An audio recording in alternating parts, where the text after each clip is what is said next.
ಮಕ್ಕಳ ಭವಿಷ್ಯವನ್ನು ಸುಖಮಯವಾಗಿರುವಂತೆ ಮಾಡುವುದು ಪ್ರತಿ ತಂದೆ ತಾಯಿಯರ ಪ್ರಥಮ ಕರ್ತವ್ಯವಾಗಿರುತ್ತದೆ.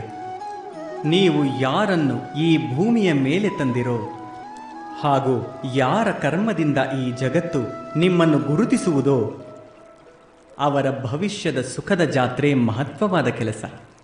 ಬೇರೆ ಏನಿರಲು ಸಾಧ್ಯ?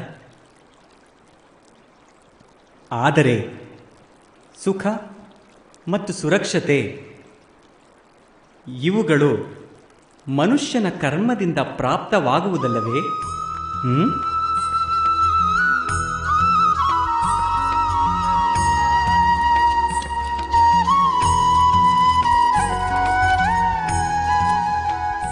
ತಂದೆ ತಾಯಿ ಕೊಟ್ಟ ಒಳ್ಳೆಯ ಅಥವಾ ಕೆಟ್ಟ ಸಂಸ್ಕಾರ, ಅವರು ಕೊಟ್ಟ ಯೋಗ್ಯ ಅಥವಾ ಅಯೋಗ್ಯ ವಿದ್ಯಾಭ್ಯಾಸ ಇವೇ ಇಂದಿನ ಎಲ್ಲ ಕರ್ಮಫಲಗಳ ಮೌಲ್ಯವಲ್ಲವೇ? ಸಂಸ್ಕಾರ ಹಾಗೂ ವಿದ್ಯೆಯಿಂದಲೇ ವ್ಯಕ್ತಿತ್ವ ನಿರ್ಧಾರವಾಗುವುದು.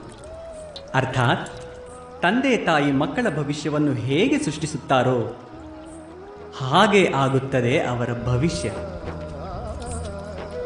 ಆದರೂ ಹೆಚ್ಚಿನ ತಂದೆ ತಾಯಿಯರು ತಮ್ಮ ಮಕ್ಕಳ ಭವಿಷ್ಯವನ್ನು ಸುರಕ್ಷಿತವಾಗಿಸುವ ಕಾಳಜಿಯಲ್ಲಿ ಅವರ ವ್ಯಕ್ತಿತ್ವ ನಿರ್ಮಾಣವನ್ನು ಮರೆತೇ ಬಿಡುತ್ತಾರೆ. ವಾಸ್ತವದಲ್ಲಿ ತಂದೆ ತಾಯಿ ಮಕ್ಕಳ ಭವಿಷ್ಯದ ಬಗೆಗೆ ಯೋಚಿಸುತ್ತಾರೆ. ಇದರಿಂದ ಅವರ ಮಕ್ಕಳಿಗೆ ಯಾವ ಲಾಭವೂ ಆಗದು.